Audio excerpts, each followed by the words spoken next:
Good morning dear friends, मैं doctor Mahendra Saran और स्वागत हमारे यूट्यूब चैनल पे। तो प्यारे बच्चों को मैं आज एक बहुत इम्पोर्टेंट इन्फॉर्मेशन आपके लिए लेकर आ रहा हूँ। जो बच्चे एमए फाइनल का एग्ज़ाम दे रहे हैं, मैं उन्हें बताना चाहूँगा कि पिछले जो वीडियो हमने बनाए हैं वो American literature, women writing, applied linguistic पर हमने बनाए हैं। अब इसमें कई बच्चों के पोस्ट कॉलोनियल लिटरेचर भी है, तो ऑप्शन इसमें पेपर जो है वो ऑप्शन का पेपर है, तो इसमें डरने की कोई ज़रूरत है नहीं है। मैं आपको कंप्लीट इन्फॉर्मेशन इसके बारे में मैं आपको देता रहूँगा और मैं आपको बताता रहूँगा। आज हम बात करते हैं कि फर्स्ट पेपर को लेकर के आपको कौन कौन सी चीज़ें लर्न करनी है और क्या क्या इम्पोर्टेंट है, और फिर मैं इनके डिटेल में डिस्क्रिप्शंस भी आपको दूंगा। देखो, सबसे पहले जो फर्स्ट पेपर है, ये थोड़ा पेपर जो है ये क्रिटिकल थ्योरी का, लिटरेरी थ्योरी का पेपर है, क्योंकि इसमें प्रोस चैप्टर्स ज़्यादा हैं, इसमें थ्योरी ज़्यादा है।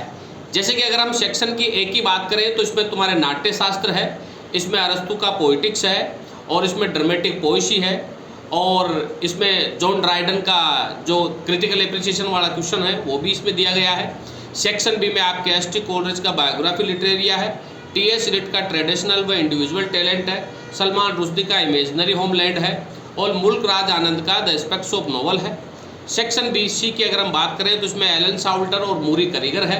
एलन साउल्टर का इसमें द फेमिनिस्ट पोइटिक्स है इसमें।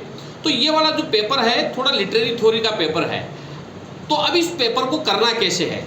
देखो, सबसे पहले याद रखना कि लिटरेरी थ्योरी का जो पेपर है इसको करने के लिए आपके इसमें एक्सप्लेनेशन आएगी नहीं, इसमें टोटल 10 क्वेश्चन आएंगे, जो कि मैंने पिछले वीडियो में भी आपको बताया है। और इन 10 क्वेश्चन में से आपको 5 क्वेश्चन करने हैं अपनी चॉइस का, कोई सा भी आप 5 क्वेश्चन इसमें करना है। और जब आप 5 क्वेश्चन करें तो ये ध्यान रखें कि पूरी कॉपी को आपको कवर करना है और इसको अच्छे तरह से फिलअप करना है। अब इसमें हमें आएंगे आपके सारे ही, इनमें से सभी में से क्वेश्चन आएंगे, लेकिन आपको 5 क्वेश्चन करना है। अब वो 5 क्वेश्चन कौन सा करना है? आपको सेक्शन ए में अलेक्जेंडर पोप और जॉन ड्राइडन का क्रिटिकल थ्योरी का और अलेक्जेंडर पोप का ड्रामेटिक पोएसी वाला आपको क्वेश्चन करना है।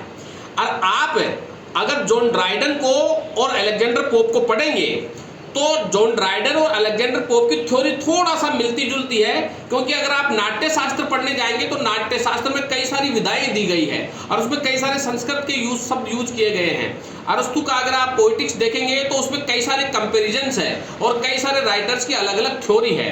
तो आप उसमें हो सकता है कि उसका आंसर सही तरीके से लिखने में आप कामयाब न हो सको, लेकिन जॉन ड्राइडन और अलेक्जेंडर पोप को अगर आप लिखते हैं तो उसमें आपको फायदा ये मिलेगा कि जॉन ड्राइडन और अलेक्जेंडर ने लिमिटेड थ्योरी का प्रयोग किया है, और उस थ्योरी में उन्होंने अलग अलग चीज़ों के बारे में बताया है, यानी कि द थ्योरी ऑफ लिमिटेशंस के बारे में बताया। अगर मैं अलेक्जेंडर पोप की बात करूं, the theory of dramatic theory को बताया इन्होंने, ट्रेजेडी थ्योरी को बताया है, इंक्लूजन थ्योरी को बताया है, पैशन की थ्योरी को बताया है। और इन्होंने जो एंशंट जो राइटर्स हैं, ग्रीक राइटर्स है, फ्रेंच राइटर्स है, उनके बारे में इन्होंने बात करी है। तो थ्योरी जो है वो थोड़ा लिमिटेड है। तो आप पोइटिक्स और नाट्य शास्त्र के बनिस्पत आप जो अलेक्जेंडर पोप है और जॉन ड्राइडन है उसको आप अच्छे तरीके से वेरीफाई कर पाओगे, और ये समझने में भी आसान है, क्योंकि अगर आप इन्हें पासबुकों से या 1 वीक सीरीजों से आप इसे पढ़ने की कोशिश करोगे तो आप इनकी चीज़ों में उलझ जाएंगे। वो चीज़ें आपके दिमाग में अच्छी तरह से इसकी थीम पकड़ में नहीं आएगी आपके कि इसकी थीम क्या है। इसीलिए आप जो है वो कई सारी चीज़ों को देखें, आप इसके ऑनलाइन भी देखिए, इसको अन्य चीज़ों के माध्यम से भी पढ़ने की कोशिश कीजिए, तो आपके दिमाग में एक थ्योरी बन जाएगी, और जब इसकी थ्योरी और थीम बन जाएगी तो आप अच्छे तरीके से कर पाओगे। इसी तरह से अगर हम सेक्शन बी में आते हैं तो सेक्शन बी इजी थोड़ा ज़्यादा इजी रहेगा, क्योंकि एस.टी. कोलरिज का लिटरेरी बायोग्राफिया है। लिटरेरी बायोग्राफिया में एस.टी. कोलरिज ने लिटरेरी की पूरी बायोग्राफी को इसमें लिखा है, जिसमें इसने प्रोस के बारे में, फिक्शन के बारे में, पोइट्री के बारे में, ड्रामा के बारे में, प्ले के बारे में, इन सारी चीज़ों के बारे में एस.टी. कोलरिज ने दिया है, और उसने कई सारे राइटरों के साथ में इसका कंपैरिजन किया है। यहाँ तक कि उसने अपनी थ्योरी के बारे में भी बताया है कि उसने सुपरनेचुरल एलिमेंट जो अपनी कविताओं में यूज किया है वो क्या है। उसने ड्रामेटिक थ्योरी के बारे में, बैलेड थ्योरी के बारे में, एलेजी थ्योरी के बारे में, ऐसी कई सारी चीज़ों के बारे में बताया है और अलग अलग बताया है। उसने नॉवल, ड्रामा और ड्रामेटिक थ्योरी के बारे में, प्ले राइटिंग के बारे में, इनके बारे में बहुत चीज़ें खुल करके बताई है। और अगर हम बात करते हैं टीएस इलिट का ट्रेडिशनल व इंडिविजुअल थ्योरी में, तो ट्रेडिशनल टीएस इलिट जो है वो एक बहुत बड़े विचारक रहे हुए हैं और बहुत बड़े क्रिटिक राइटर रहे हुए हैं और ये अपनी क्रिटिक थ्योरी के लिए जाने जाते हैं। इसमें इन्होंने क्या किया है, French writer, Italian writer, Greek राइटरों की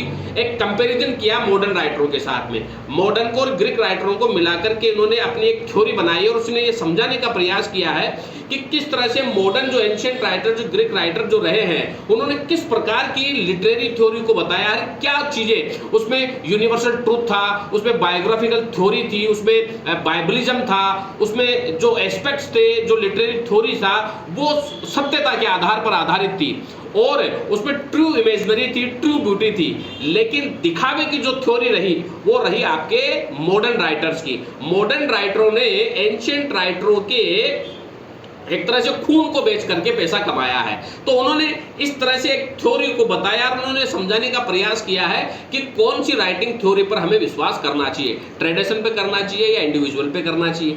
अगर हम बात करते हैं सलमान रुश्दी की, जो आपके इमेजनरी होमलैंड, अगर हम उसकी बात करते हैं तो सलमान रुश्दी ने इमेजनरी होमलैंड में अपने भारत यात्रा के बारे में बताया है। उन्होंने बताने का प्रयास किया है कि मैं खुद जाकर के जो भारत में मैंने देखा उसमें क्या अंतर है और जो अन्य राइटर्स जो दूर विदेशों में बैठे हुए जो भारत की थ्योरी के कल्चर के बारे में, इन चीज़ों के बारे में लिखते हैं, उसमें राइटिंग थ्योरी में क्या अंतर है।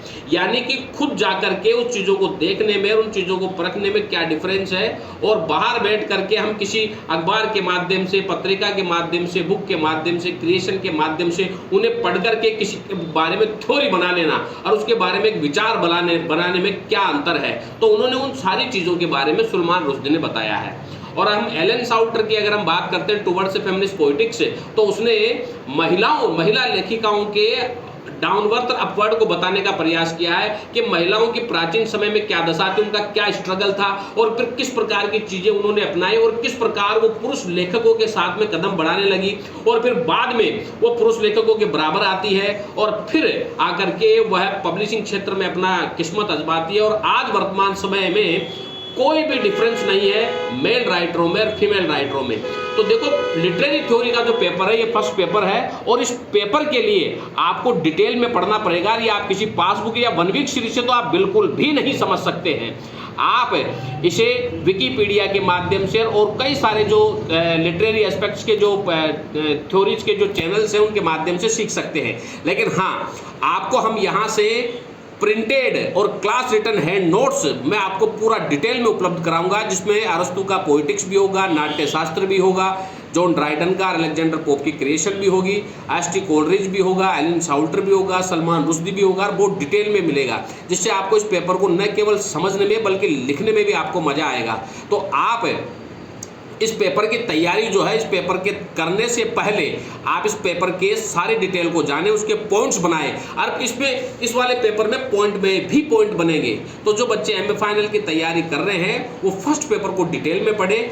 अब मैं नेक्स्ट वीडियो में आपको जो पहला जो पेपर है उस पहले पेपर के न केवल इंपॉर्टेंट क्वेश्चन बताऊंगा बल्कि उनके पॉइंट्स भी मैं आपको बताऊंगा। मैं बताऊंगा कि इस तरह से आपको सब्सक्राइब करना है।